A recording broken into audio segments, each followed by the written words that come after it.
ปฏิหวังก็เตรียมไปป่องเจอลองปฏิบัติลองจ้างลองกำตะลาปฏิบัติป่องว่าสติมาต้องยกน้ำตีพุทธป่อเป็นมาแจงแจงแรงแรงเป็นกรรมเป็นกรรมนั่นสติตะลาเตพุทธป่อเป็นมาไหลนั่นย้อนก็เปอว่ามีอาจองมันอาจองปุนตาเตเฮ็ดสติปิงหยาป่อมานำนั้นเตเลยเห็นหูถ่อมยินตะลานำเฮ็ดก็ภูมิปิงหยาตะลาถ่อมยิน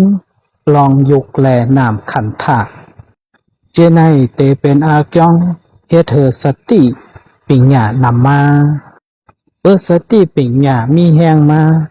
จ่องมาต้องยุกน้ำหมานแมนจอมปีจุปานพองยามันนั่นขาอ้อจู่ๆเฮาเตะกว่ายกกว่ายองเอาสติขึ้นมานั้นเป็นไรก็เปว่าสติก็เป็นอนัตตาทำตรายุกแลนามเตพุทธปอกเป็นมากูเมียวนั้นเตไรมีอาเกียงมันขาอ้อมีอาเกียงก็เตลีมีอาเกียววันไหนก็เปิ้นได้แลกูอันมีวาสนาเจ้าก้นหลีมีปิ่งหยามีกู้โศกกามเก่าปุนตาเตเลยเย็นเลยถ่อมตาลานั้นสังวาไลมหันคลิปในจึง